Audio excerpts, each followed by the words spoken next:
Bonjour et bienvenue dans cette nouvelle vidéo. Aujourd'hui, je vais commencer par vous poser une question.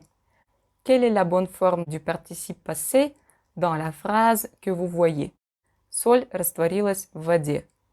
Le sel s'est dissolu dans l'eau. Le sel s'est dissous avec un D dans l'eau.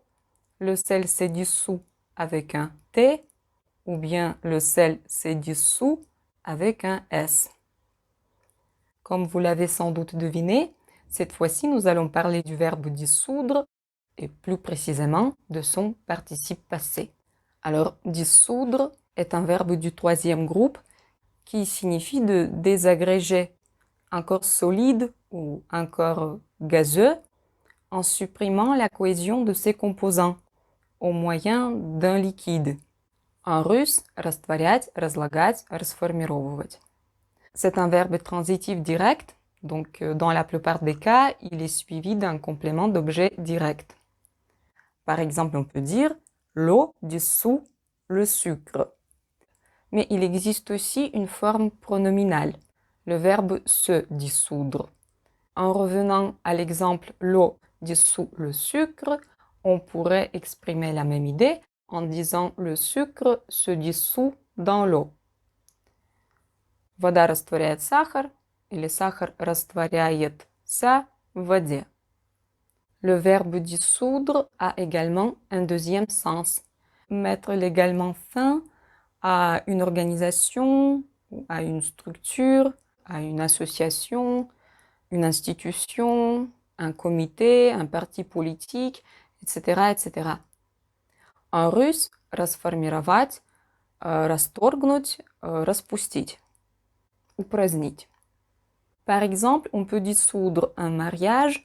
Dans ce cas-là, ce sera un mariage dissous. Брак расторгнутый. Ou bien on peut dissoudre une organisation. Dans ce cas-là, ce sera une organisation dissoute. Организация расформированная. Dans ces deux exemples, on a obtenu un mariage dissous et une organisation dissoute. Dissous, dissoute. Et c'est là qu'on arrive au plus important. La particularité du verbe dissoudre est qu'il a deux participes passés. Et depuis 1990, il en a même trois. Les participes passés du verbe dissoudre sont dissous au masculin et dissoute au féminin. Maintenant, quelques exemples. Le médicament, c'est dissous. Le comprimé, c'est dissous. Mais la substance, c'est dissoute. Ou bien le comité a été dissous, le parti politique a été dissous, mais l'assemblée a été dissoute. Donc quand on passe du masculin au féminin, dissous devient dissoute. Mais comme les Français ont l'habitude de prononcer dissoute au féminin, ils ont naturellement envie d'écrire dissous avec un T au masculin aussi. C'est pour cette raison que les rectifications orthographiques de 1990 préconisent que les deux orthographes soient autorisées, par souci de cohérence.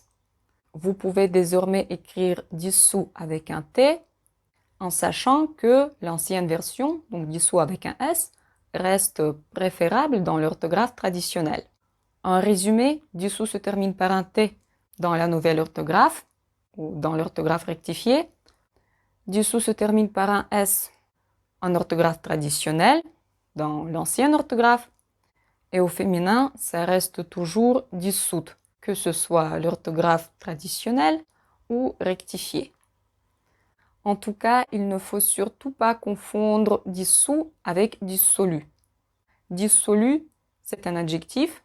Déjà, c'est pas un participe passé, c'est un adjectif.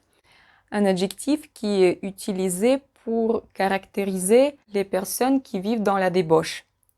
Si vous recherchez dissolu dans le dictionnaire des synonymes, vous trouverez des mots comme déréglé, débauché, immoral, dépravé, libertin, corrompu, etc. En russe, развратный, распутный, разгульный, аморальный. Par exemple, on peut parler d'une personne dissolue ou d'une vie dissolue. un mode de vie dissolu, un milieu dissolu. Encore une fois, faites attention. Une association dissoute n'a rien à voir avec une association dissolue. Une association dissoute, c'est une association à laquelle on a mis fin, une association qui a cessé d'exister, alors qu'une association dissolue est un ensemble d'individus dépravés. En conclusion, revenons à la question que je vous ai posée tout au début du cours. Quelle est la bonne forme du participe passé dans la phrase « Le sel s'est dissous dans l'eau ». La bonne réponse, ou plutôt les bonnes réponses, sont dissous avec un T ou dissous avec un S. Les deux sont corrects, les deux sont autorisés. J'espère que le cours vous a plu, qu'il vous a été utile. Si c'est le cas, likez cette vidéo, abonnez-vous à ma chaîne, passez une excellente journée et à bientôt.